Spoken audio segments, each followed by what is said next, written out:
All right. Lord and Master of my life, take from me the spirit of idleness, lust for power, vain deliberations, and evil talk. But give to me, your servant, the spirit of humility, patience, chastity, and love. Yes, Lord and King, grant me to see my own feelings and not to condemn my brother or sister, for you are blessed to the ages of ages. Amen. Okay, so while we wait for Dr. and Mrs. Tobias to join us, they had asked me earlier today what steps we were covering, so I know they know that there's class today. Before we begin, let's have some review a little bit about what we discussed previously, and if you'd like, we can also discuss our lecture from last week.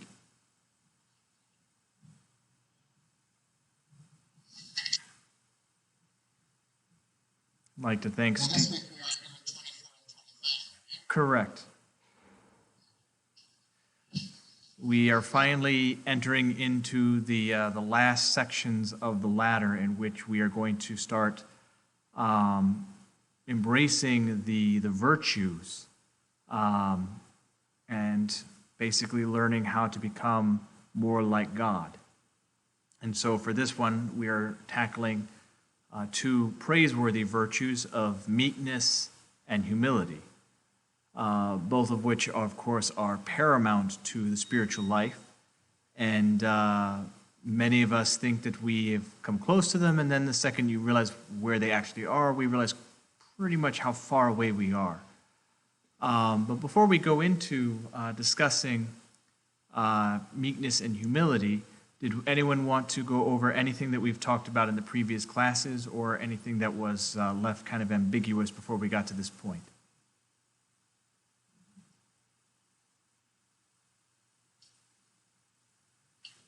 You can't grasp all this on a single reading problem. No. I mean, it's just so profound.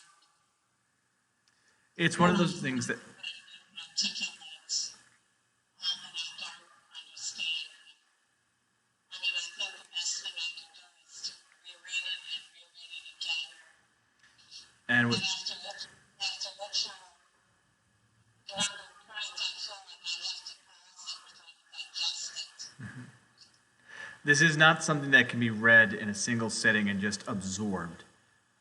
Even each individual step is not something that can necessarily be absorbed in its entirety. It takes many, many rereads, and there are going to be times as you reread it where there will be something that you thought you understood, and then the Holy Spirit will give you a new gleaning of it that that you were not aware of.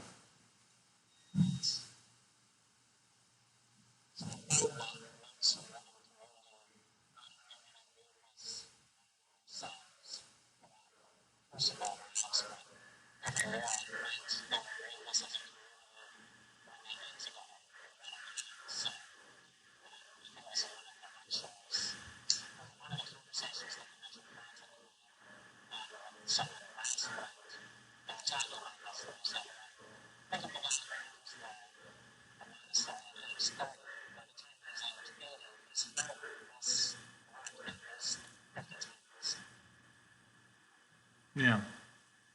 It's something that bears repeating again and again and again and again, because there's so much nuance here. And there are layers. It's like peeling back an onion to figure out what exactly is there. And as you develop in your spiritual journey, different elements become more and more salient to you. You resonate more with them.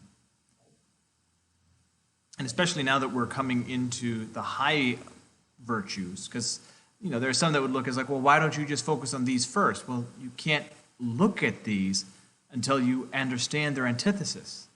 Until you understand what they are not, how can you possibly understand meekness or humility? I love the line where St. John is basically saying, anyone that's trying to actually describe this is already engaged in a fool's errand. You can't do it.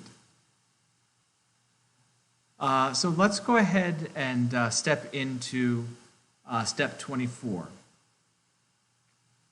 Meekness, simplicity, guilelessness. Let's go with some overarching thoughts, reactions, and then we'll take into some of your particulars. Dr. Ed, do you want to go ahead and start us off? Yeah, sure. So, this is the last time I still have example. One of the things that grabs my attention is just meekness, simplicity, and meekness. Which I really understand as well. Come together,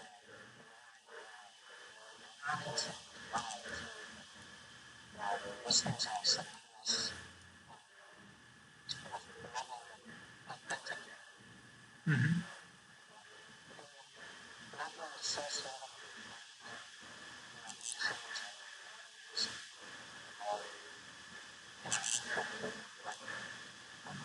else in accordance and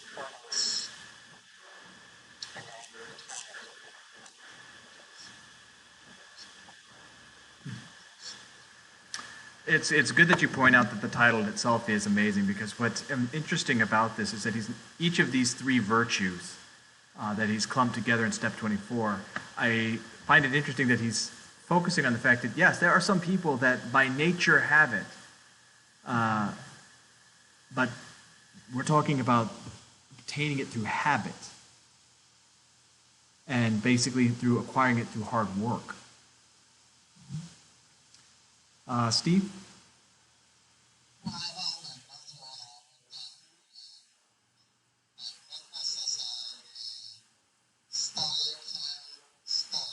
Mm-hmm.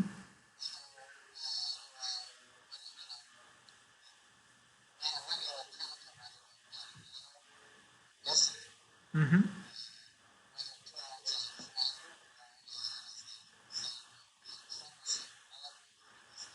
Yes.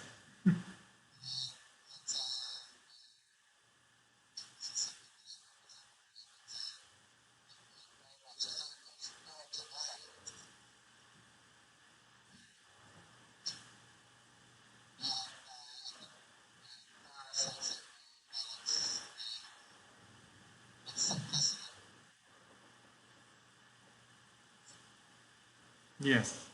It's always amazed me how sometimes people say, I don't care, I don't care, I don't care. And yet, from the very tone of their voice, it's very evident, yes, you do. Pat?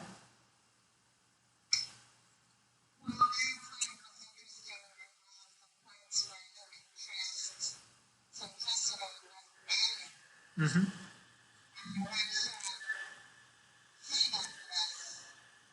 Correlations?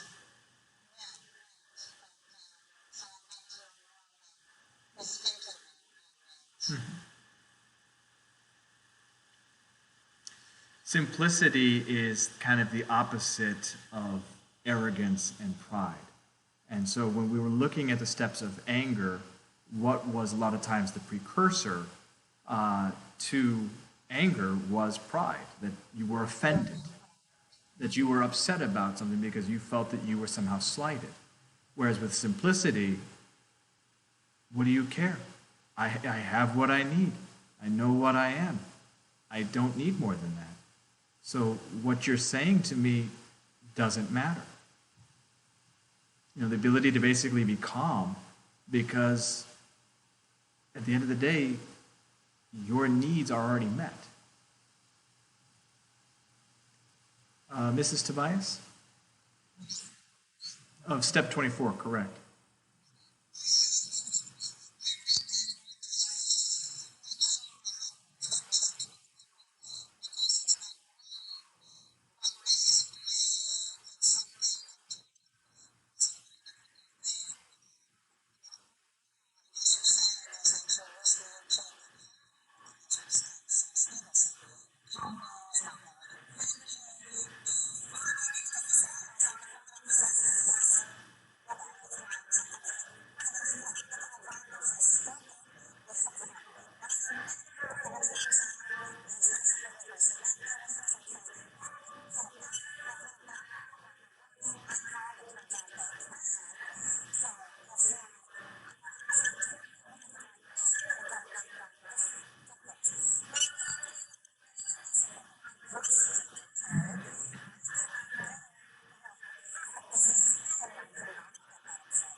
Correct. This is one of the things that we talked about before you and Dr. Tobias logged on was the idea that as we read the latter, and Dr. Ed pointed out that from a previous lecture last year with His Eminence Metropolitan Nathaniel, was that most monks will have heard these words, this book, at least 50 times in their lifetimes if they've become a novice at the age of 30, because it's just constantly being iterated. And the reality is that as we listen to these words, as we internalize these words, obviously we're at different stages on the ladder. There's a reason why these steps are later in the ladder, because in order to even approach these things, how can you approach them if you have not rid yourself of the previous impediments that are holding you back?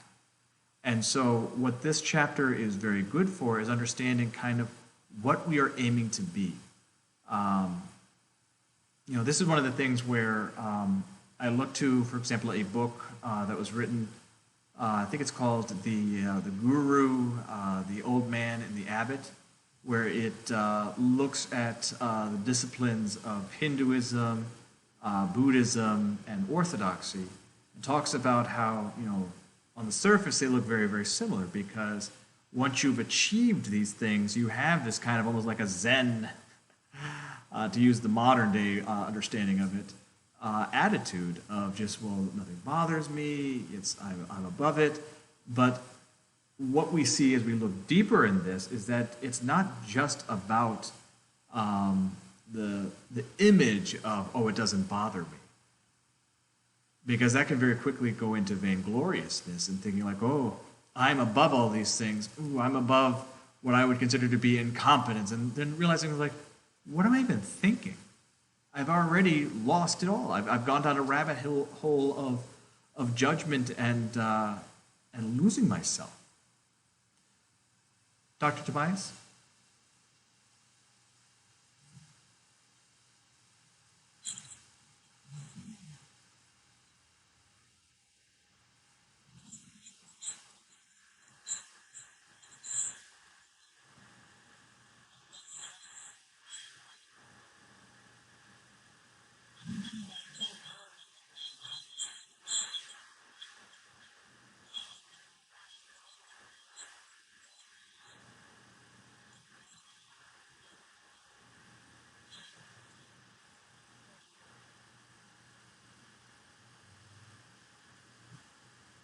All right, so let's go ahead and go into some particulars now.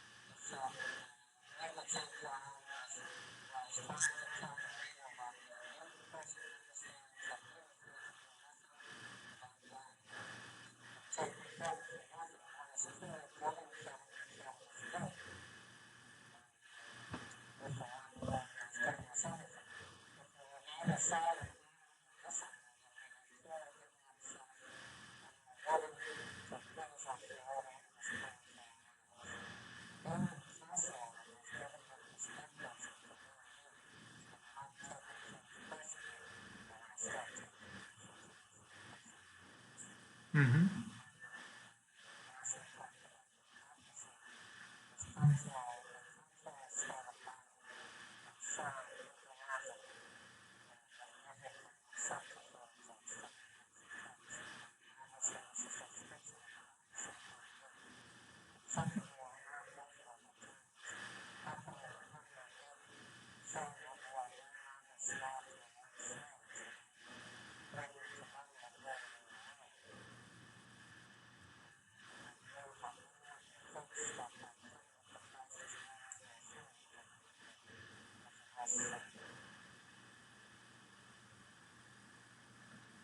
And what he's tackling right there is the notion that somehow that, oh, I'm a Christian, so I'm no longer bound by these things. And the reality is, like, we have the ability, we have the capability of becoming one with Christ, but we are still very much bound by our own sins and desires. So he's very much right. And this is one of the things that we look at, that when we think about meekness, most people don't have a clue what meekness really means, because when we hear be meek, we think that it means to be passive, that it means to be without any kind of authority, when the reality is that meekness is indifference to the effects going on around you, to be unmoved by praise or by slander. So, Steve, now, what is one that you found?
For the sake of this argument, it's almost better to separate the terms justice from righteous,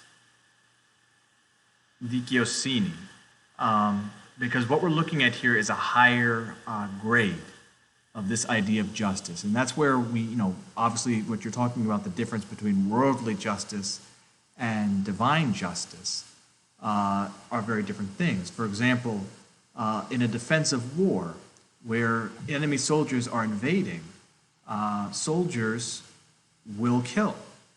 We would look at that and we would say, well, that's just. That is justice, because they are defending their nation. And yet, it does not fall into the category of righteousness, because within righteousness we are taught, thou shalt not kill. And so we see that there is a tier of what divine and godly righteousness is, how it is separate from our understanding. And only by achieving this level of meekness, simplicity, is to be able to understand what that righteousness is, what that justice is. It's almost like we're complicating it. Pat?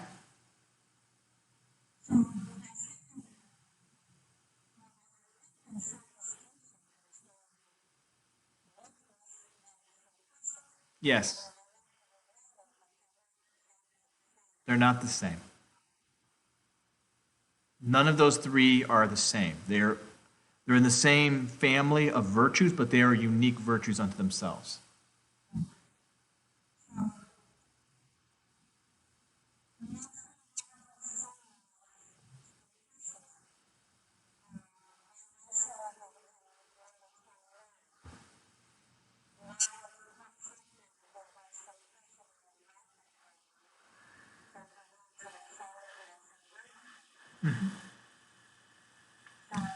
He draws a distinction between the foolishly wise, and that's where we cloud ourselves with seeming academia, that we understand all things, that we know how the world works. And yet, the closer we become to real knowledge and real wisdom, the more we begin to understand, I don't know anything. Was it Aristotle or Socrates who said, the one thing that I know is I know nothing? That's the idea of simplicity, to understand where we are lacking in real knowledge and what is true knowledge. For example, simplicity. If we look to Adam and Eve in the garden, They were as simple can be because they didn't have any knowledge. And what was the simple thing they were supposed to do? They were given a complicated task. Defend the garden, protect the garden, keep the garden.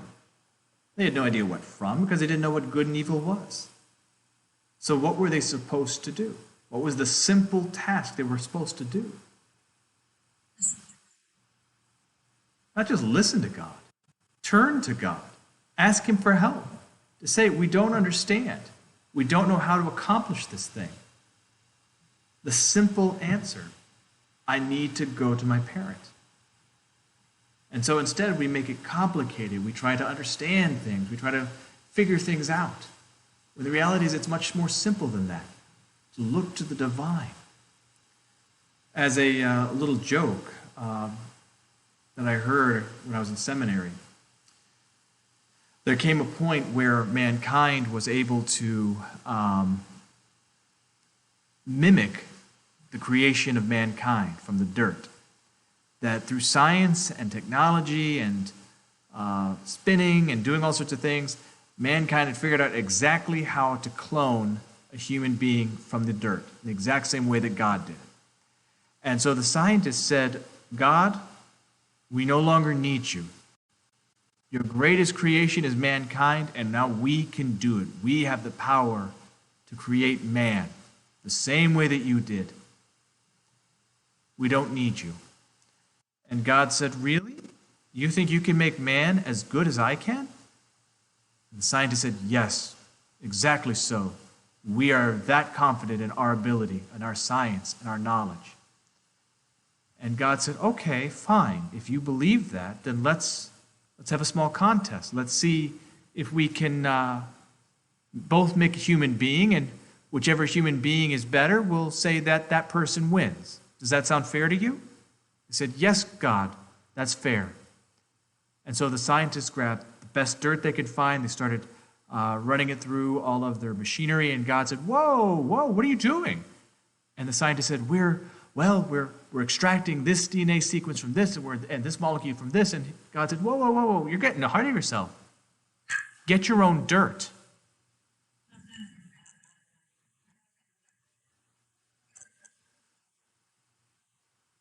Simple. We make it too complicated.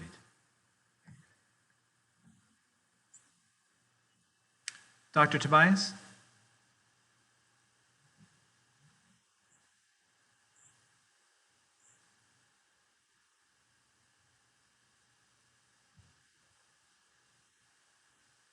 Doctor, we're having trouble hearing you. Can you speak closer to the computer?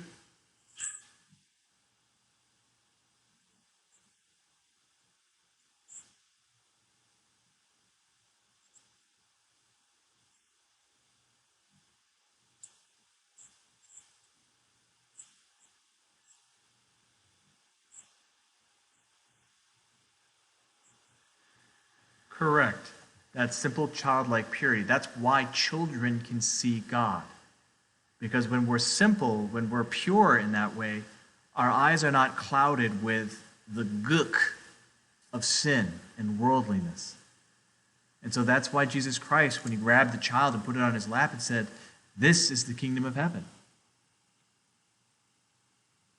To be simple like a child, to have that level of faith. Does that kind of answer your question, Pat, as to what simplicity is?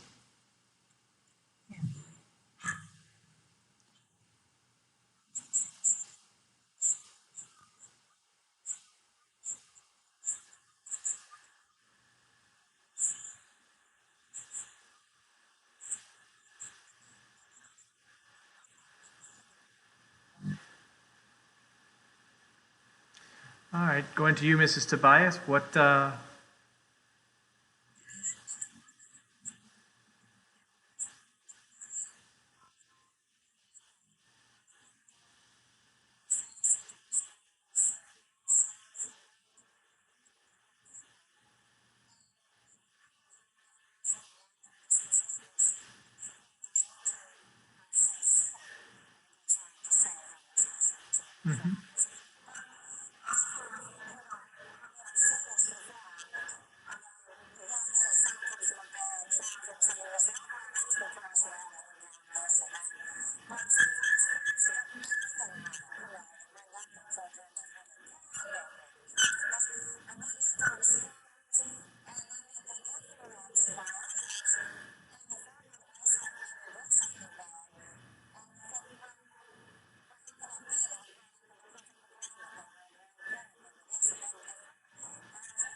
One of the things that we see in this within simplicity is Jesus Christ said to be gentle as doves but wise as serpents.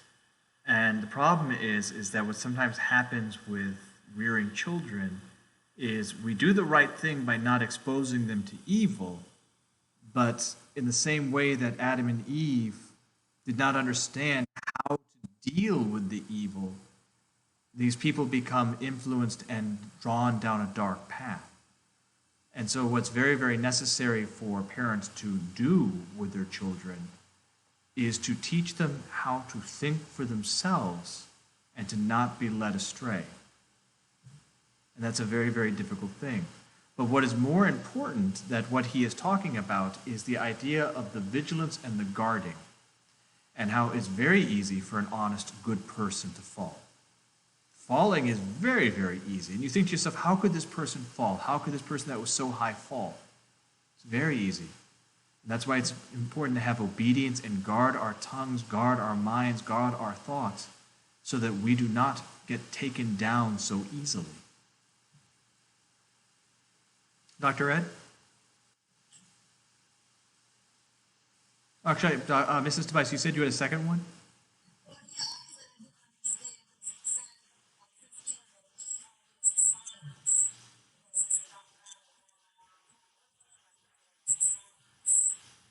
It's meticulous. I mean, there's so much to it. It's like the evil one has basically, he's got his tried and true methods of how to take you down. He knows what works. It's basically like the scientific method used against you.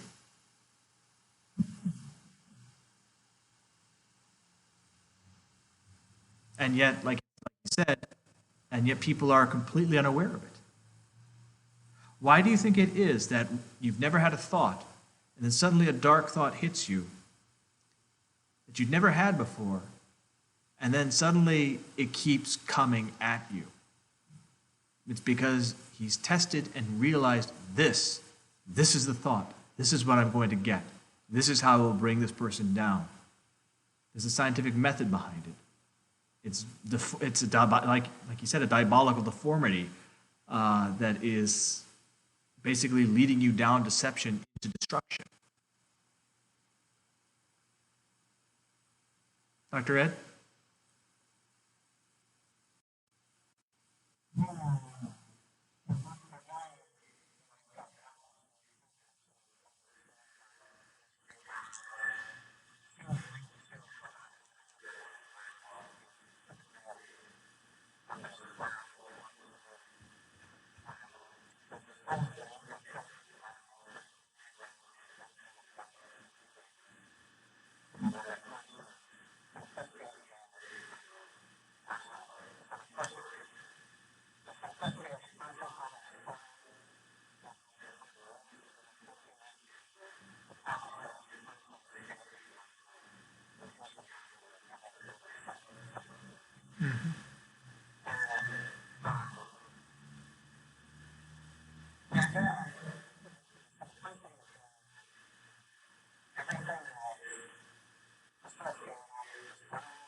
It really is. But to further kind of that point is that there's a reason why, if you look to Orthodox dogma, there's not a lot of dogma. It's basically, I mean, you can fit it on 2 sheets of paper, all of the dogma of the church. And why is that? Because it needs to be simple. There has to be simplicity in what we believe, the core elements of our belief. There are many things that we believe. There are nuances to what we believe about the rhythms of the soul and our anthropology, soteriology, Christology. All of these things are very, very important. But there's a simplicity here that is brilliant in its way that we seem to think that it's more complicated than it really is. And the problem is that we're so clouded with our sense of knowledge and what that actually means is that we're unable to actually grasp what's really there. It's like a slippery substance that keeps eluding us because we think that we have to grab it with a different tool. This is one of the reasons why I love the moment of the journey to Emmaus after the resurrection, when the two disciples, Cleopas and Luke, encounter Jesus Christ.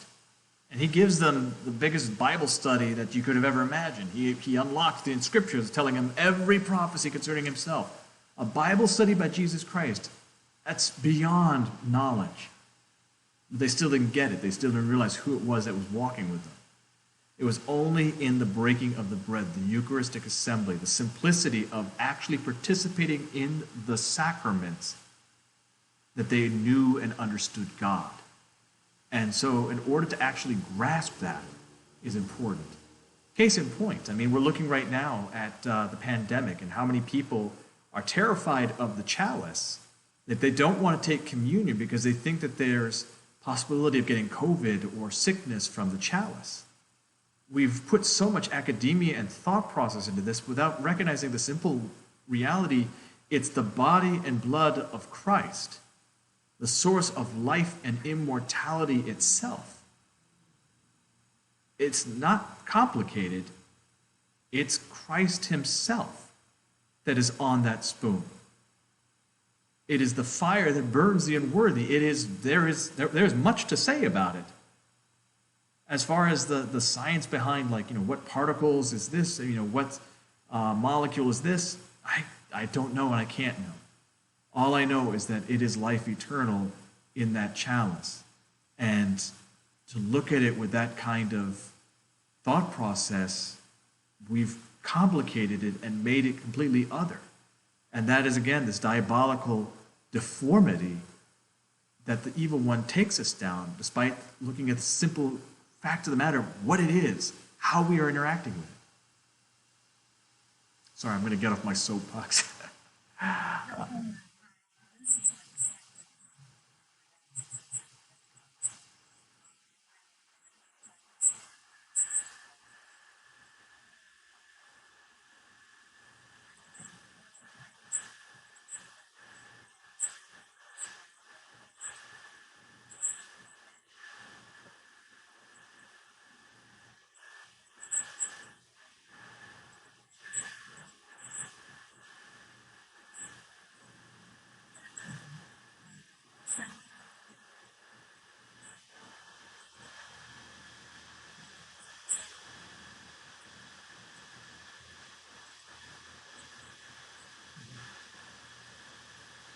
The evil one tries to take advantage of situations to basically cause havoc. The greatest tragedy of the church's closing was the inability of the faithful to receive Holy Communion. That's the bottom line. All right, so let's go ahead and delve into the next step, which is the great and powerful step of humility. Some overarching thoughts, and then we'll get into the particulars. Mrs. Tobias, since you're on the screen, we'll go ahead and go with you.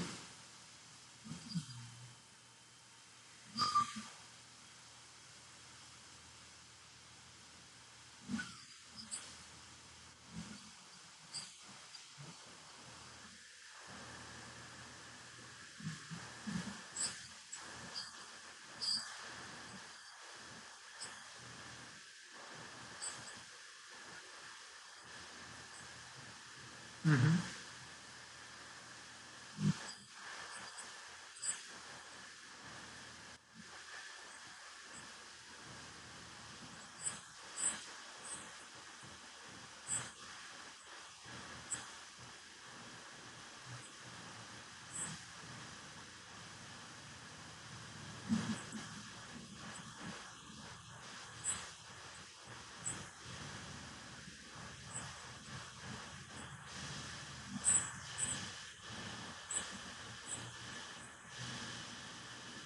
Well, of course it is. It's a catch-22. Because humility is self-knowledge, but the second you think you know yourself, you've fooled yourself.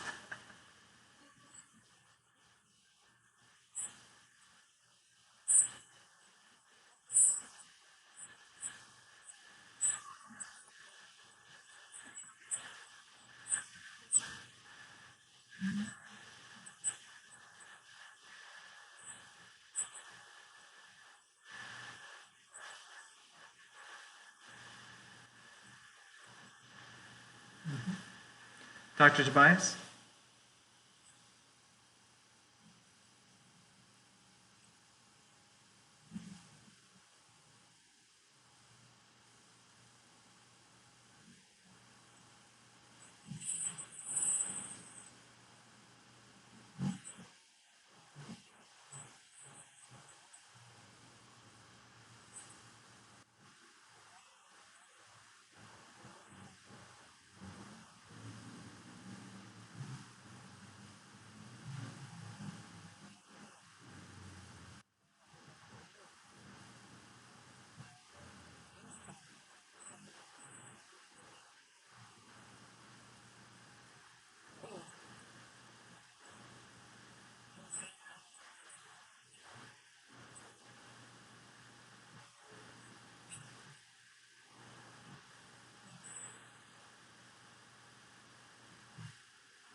Well, yeah, when St. John of the Ladder is basically coming right out of the gate and saying, so yeah, I can't really describe this. Anyone that tries to is going to fail, but I'm going to try anyway.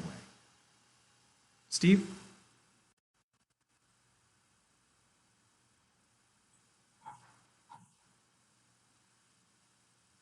You're muted, Steve.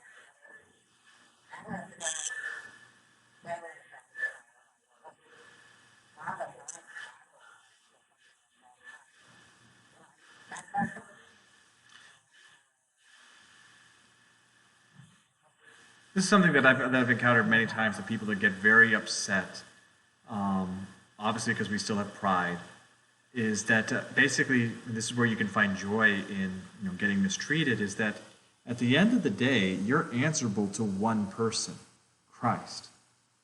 So regardless of what somebody says about you or does to you, if you are able to look to your Savior with clear eyes of who you are and what you are, then it really doesn't matter. This is one of the reasons why you look at certain individuals that were fools for Christ, that purposely made themselves appear to be out of their minds. Case in point, St. Xenia of St. Petersburg, who is one of the most utilized saints for finding husbands, for finding employment, for finding housing. She pretended to be her dead husband Andrew, wearing his military dress uniform while begging on the streets so that people would think that she was insane, all while working the miracles and doing what she was doing. There's so many examples of individuals that purposely made themselves look ridiculous because they understood the true glory of humility. And it isn't something that we can just, cavalierly say, oh, that's fine. But also to the point we can't take the attitude of, well, they're saints, and I'm not a saint, so I can't do that. This is something that we're supposed to strive to achieve, strive to have. It is the perfect gift. Pat?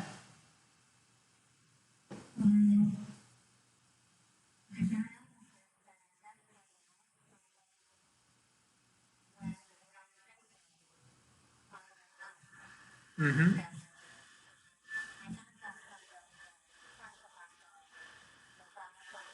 Mm-hmm. I'm so fast. Oh.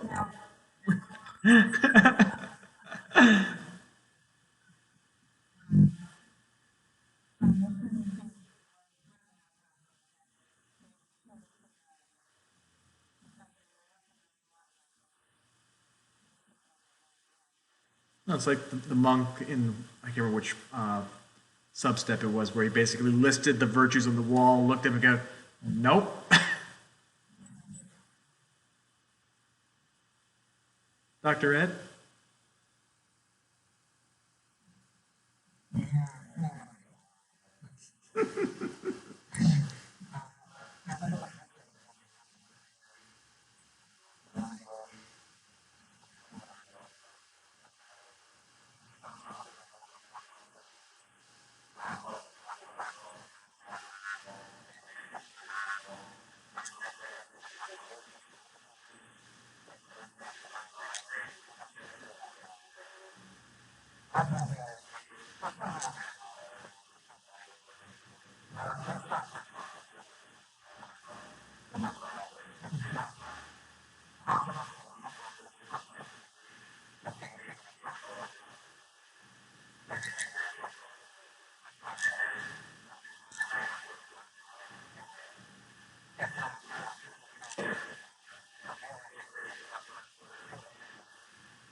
That's exactly right. And what's important here to understand is that it is possible to get to this step through the duplicity and the guile of the evil one. Because what he can do is make you think that you've achieved all these virtues and all of these gains by your own work and your own journey and your own progression, all while basically sowing vainglory and pride inside of you so that you are unable to have exactly what Dr. Ed mentioned, the ability to recognize that the grace of God is what made it possible. When we accomplish anything good, when we have conquered any vile temptation or interaction, and we've come out unscathed on the other end, that is not a moment to pat ourselves on the back and go, well done, you did it, you got out of there, you did the right thing. That is the moment to turn to God and say, but for your grace, I would not have escaped. I would not have endured. I would not be saved right now. And that is the bottom line of humility. To recognize I can't do this on my own. Which seems like a catch-22 too, because it's like, okay, well, I'm supposed to progress and strive and work hard through obedience to attain all these virtues. But at the end of the day, we have to recognize that 99% of the work is coming from God. Only 1% is coming from us. Dr. Tobias, did you have a particular substep that you wanted us to focus on?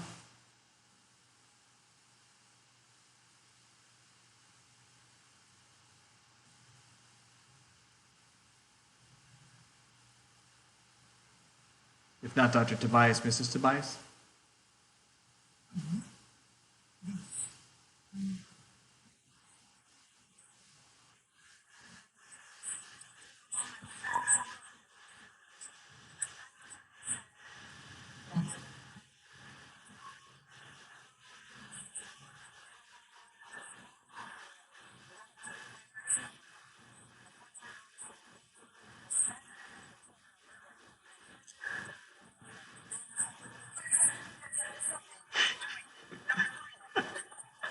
I can look to St. Nectaris and say, that's awesome.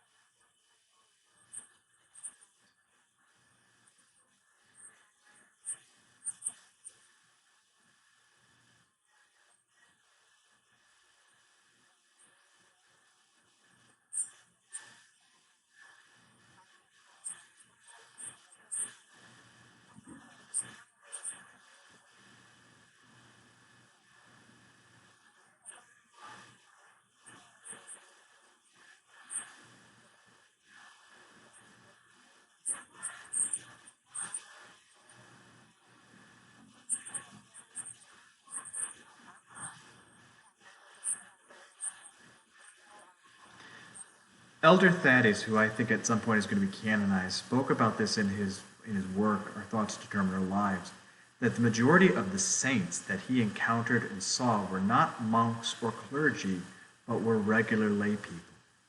In every community they exist and you can find them. And while they would never ever aggrandize themselves or look to themselves, it is to your benefit to be around them, to just be in their presence, because through their spirituality, the grace spills out of them around you. And so to praise that humility, not to their face, but to understand what it is in your heart, and to say, that is humility. That is what I should strive for. And that is the goal of all faithful. But through obedience, we can achieve it too. Dr. Tobias, did you find the one you want to look at?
So in other words, understanding that humility is found within the bosom of Christ. Not just the knowledge of Christ, but within him himself, the indwelling.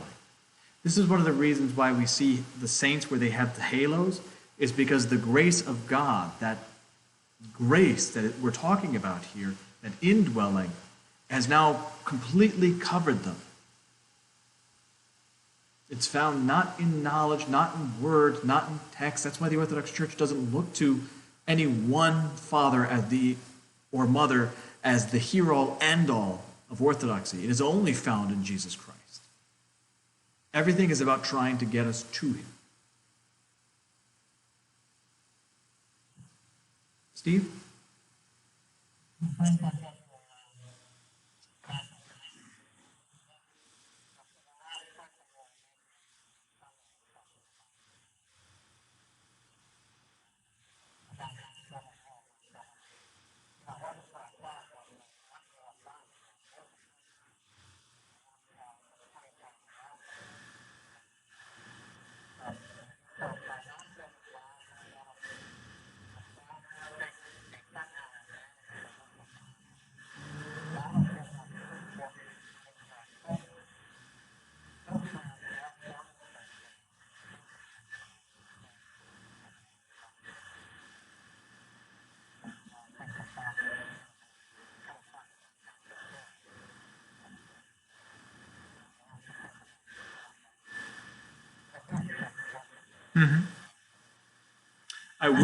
I would caution, however, to be very careful. And actually, I ended up having a conversation with an altar boy that was asked me, he said, if God knows everything before you even do it, then what's the point of living?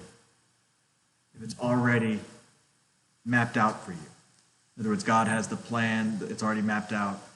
And the important thing is to recognize, even within this humility, is that, yes, God has a plan, but you do have agency in it. You do have a part to play. You do have a choice, that you are part of it. It's not just about getting out of the way. It's about recognizing where you are in it and purposely walking with it as opposed to walking against it.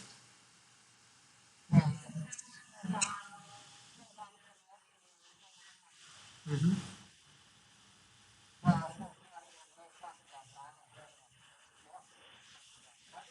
Mm-hmm.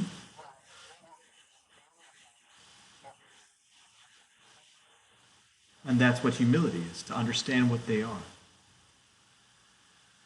It's a very complicated thing to recognize the idea of God's omniscience and still recognizing that we do have agency.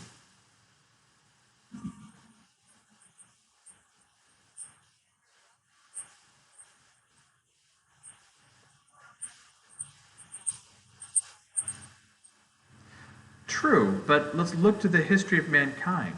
Even though God knew he was going to have to send his son to save us, he still tried.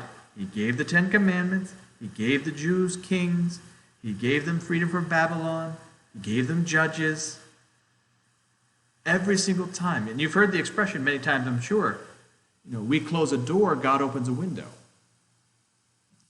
In other words, that yes, God knows what we're going to do. God has a plan for us. And yet, we are the ones that have to choose to go that route. And it's... Go ahead.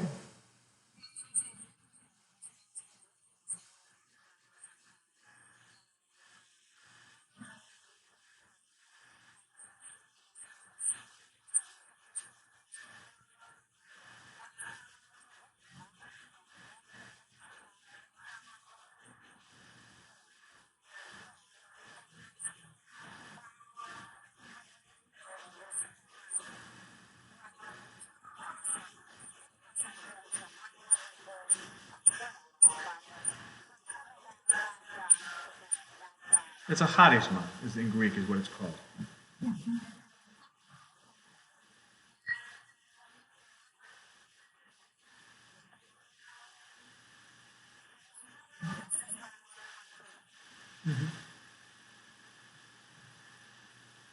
Pat?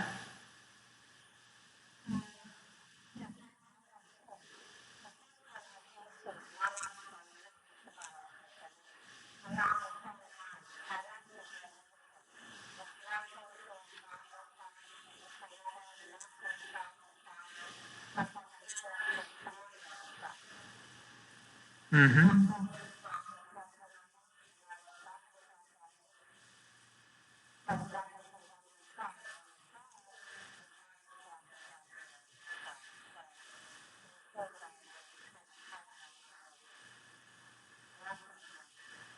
And if we look to it, this is, if we look, I'm constantly harping it from the pulpit, talking about how if we want to be saved, we have to stop judging other people and condemning other people in any way, shape, or form. But what's amazing is that when these individuals that are harping on themselves in this way, to judge themselves and to basically say, I've not yet reached anything, and at the same time not judging other people and exalting other people, in the end, because God judges us based on how we judged others, that person will now be exalted above all others because he exalted the others and kept himself low. Now, it's very, very important that when we talk about humbling ourselves, it does not mean degrading ourselves to the point of, how do I put this? Because we don't want to trend into the mental disease of self-hatred. There's a difference between humbling yourself and hating yourself. And so it's very, very important to understand that when we are saying, I have not achieved anything, that I am the least of all, it is not with the concept of the self-pride to say, I'm the least of all, I can't be saved, I'm the worst there is. It's not the same thing. What was the other one? The other one was number 6. My last thing, again, that's the only one I think I talked about. Where Pastor said earlier. Mm-hmm.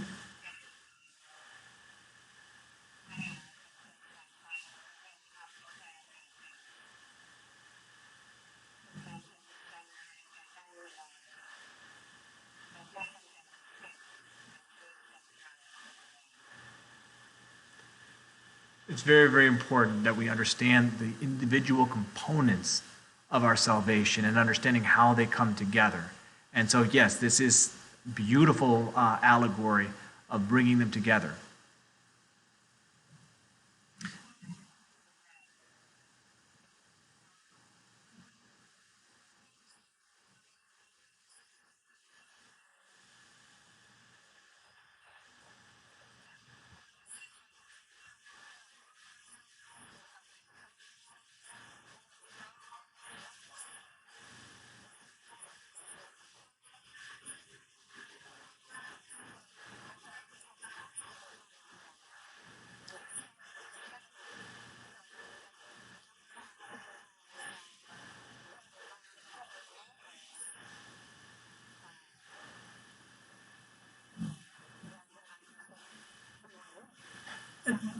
What he's basically exactly, for the person that doesn't want to humble themselves, don't worry.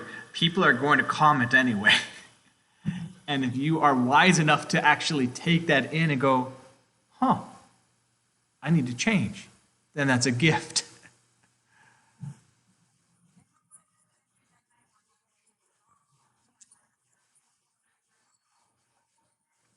You know, a priest once said to me, but I'll say this before we close with Dr. Ed's pieces and thoughts, is that I wish to God I could learn humility so that God would stop sending opportunities of humiliation to humble me.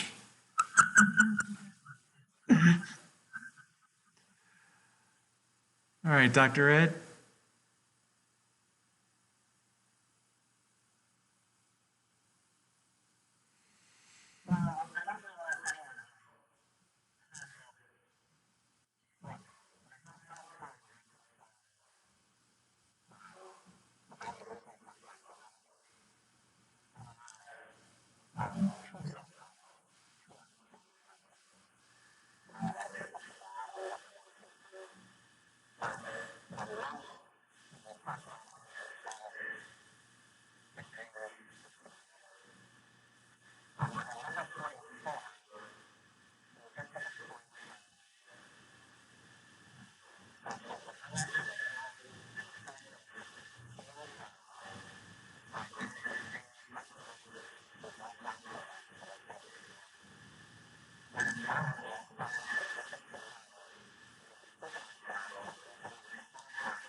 No, I don't think you're up the mark at all.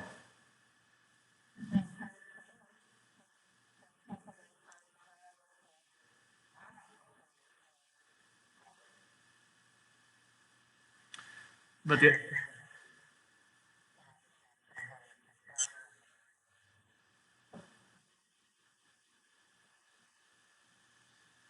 part of it is also, the key element here. This again goes to the idea that where we have to be careful not to trend into, mental delusions and self-hatreds, is that this pericope says that faults and sins that that person knows he does not have, and yet he projects that he has them.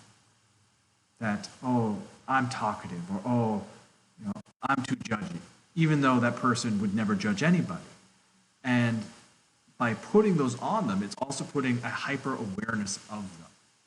Because the problem that we have as individuals, and when this was pointed out in an earlier point, when the one monk encountered the devil, that was basically saying, "Oh, you're great, you're great, you're great, you're great," and he says, "Yeah, if that was true, you wouldn't be coming here, and if it's not true, you're attacking me. So either way, keep heaping this praise on me so that I can be humbled or get out of here." So the reality here is that by becoming hyper aware of the dangers, by putting them on yourself, the sins on yourself, that makes you all the more vigilant and guarded against them. To say, "Oh, I'm prideful." Well, then you are really focusing on the idea of, okay, pride. I'm aware of it. I'm looking at it. And so even though these individuals, and as you said, Dr. Ed, you don't get to this point until you've already traversed the other areas. But once you've reached this level, then you can start to say, okay, now how do I cultivate this? How do I make this true knowledge of myself even more succinct to understand? I appear to be humble, I appear to have these things, but I know that I don't. I know that I have not won the battle until it's all over. And so I know that. So what I'm going to do is, even though I don't have this, I'm going to pretend that I do. And so that's one of the reasons why you see these fools for the Christ and other saints that did, actions that, if we were to look at it, outside of the context of understanding that they're being fools for Christ, he's like, why did they do that? Why in the world are they doing something that seems so ridiculous? For example, I can't remember which fool it was, but he would eat pastries in front of Hagia Sophia during the Great Fast, and yet what no one knew, of course, was that even though it looked like he was oh, he's not obeying the fast, he's eating meat pies and things and sweets, is that he was also, when he wasn't doing that, he was eating basically ash and an extreme ascetical prayer.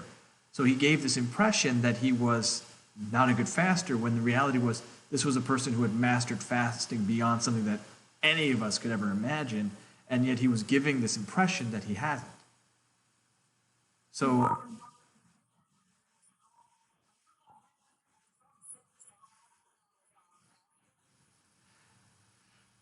yes and no, in the sense that he is, calling them to judgment. What he's basically doing, it's almost like when you put alcohol on a pimple that hasn't become a pimple yet, and it causes it to kind of rise. It's basically calling to our attention our own hypocrisy. Here we are fasting, we're not eating meat, and yet we're condemning our brothers and sisters for doing this. We've completely missed the point of the fast. And so it is, using a spiritual tool to be powerful. And there was a priest at St. Vladimir Seminary that did this, and I'll close with this statement before we hand it over to Dr. Ed to kind of give a final clarification on this, because I think that this was a very powerful point that he made. So this priest during the Great Fast brought a cheeseburger into the cafeteria before Vespers. And he ate the cheeseburger in complete silence. And everyone's mouths were agape, like, Did he really just do this? And everyone knew who was preaching because the preaching schedule had been published.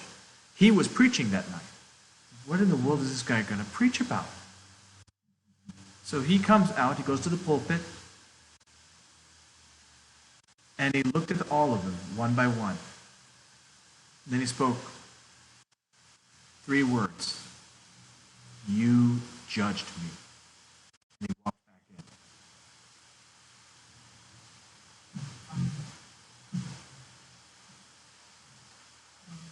So let's close with Dr. Ed's thoughts, because I think that this concept of understanding the difference between the humility that St. John is presenting and the other understanding of humility that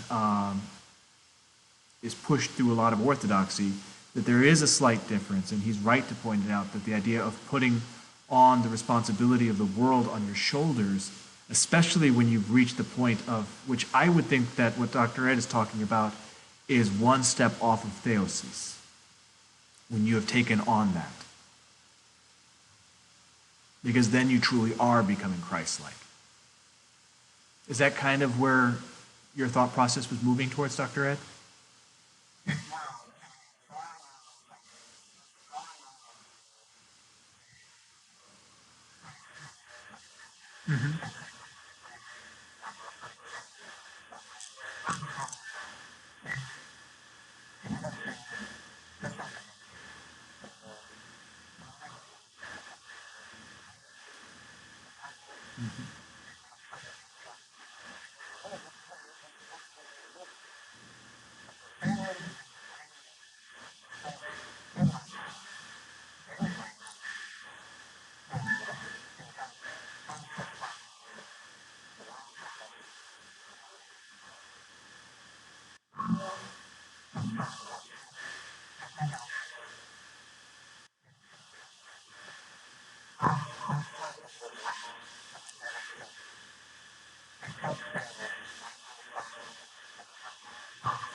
They're that close to deification.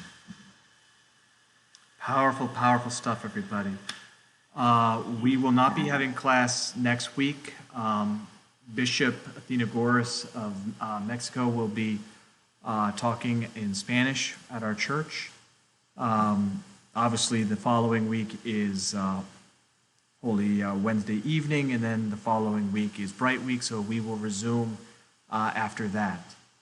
So we will meet again in, I believe it's May 12th, I believe is our next class. Correct. So we are, I thought we would finish before Pascha, but I guess not.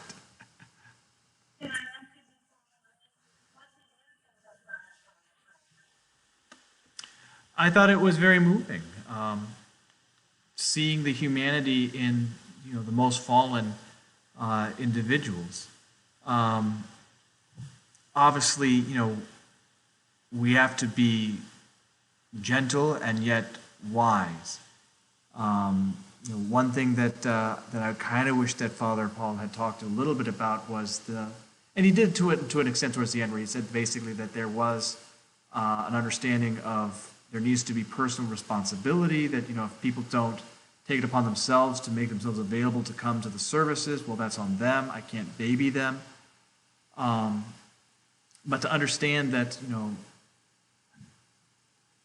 when you are ministering to the individuals in jail, that it is not something that can be just done. It's one thing to do letter writing. It's another thing to actually do actual in-person ministry. It's because you have to be very, very careful. Because there are individuals that are in prison that, they are wily as you could believe, where they can say everything that you think you want to hear, and you don't realize that you've been taken along on a ride. Now, what he was showing us, and I know that he's experienced those too, where there have been disappointments, but that wasn't the point of his talk. The point of his talk was to show these diamonds, these true treasures of repentance and healing that he has encountered, and watching how their change and their transformation transform not just them, but people around them within the prison. It's impossible to talk about everything in one single talk on prison ministry. And I think that's why Father Paul set up his talk to be basically just, stories about individuals, so that we could understand the humanity, because it's such a dehumanizing thing for the people in prison. And to actually have their stories heard is important. So I was very, very touched on it.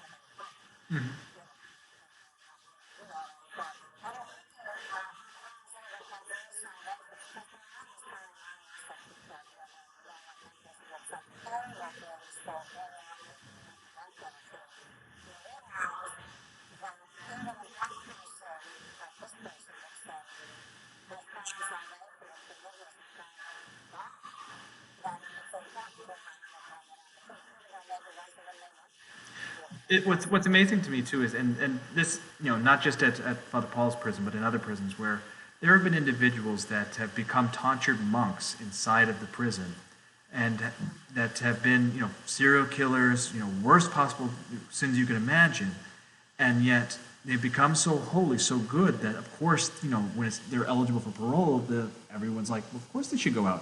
And yet, what do they say? They say, absolutely not. I am a great sinner, and I deserve to be here. I'm not leaving. I'd rather continue my sentence to death, if possible. Seeing these lights of true piety within the prisons is just, it's humbling.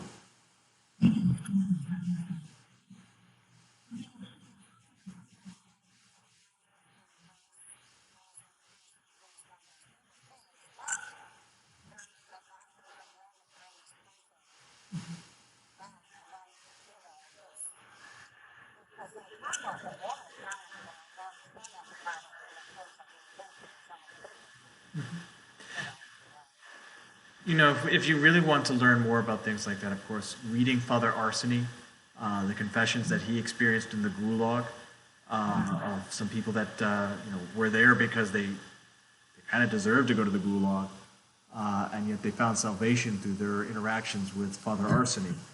And of course, this Sunday, through the person of St. Mary of Egypt, whose over 40 years of repentance in the desert, belies the horrible thing she did, and yet she became the greatest saint of her era, that there was no one holier than her in her lifetime.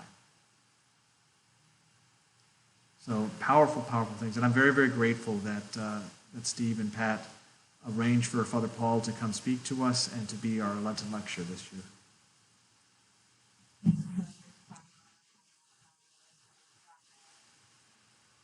All right. Well, everybody have a blessed and wonderful night. We'll close with the Lenten prayer of St. Ephraim. Lord and Master of my life, take from me the spirit of idleness, lust for power, vain deliberations, and evil talk. But give to me, your servant, the spirit of humility, patience, chastity, and love. Yes, Lord and King, grant me to see my own feelings and not to condemn my brother or sister, for you are blessed to the ages of ages. God bless you all. Thank you.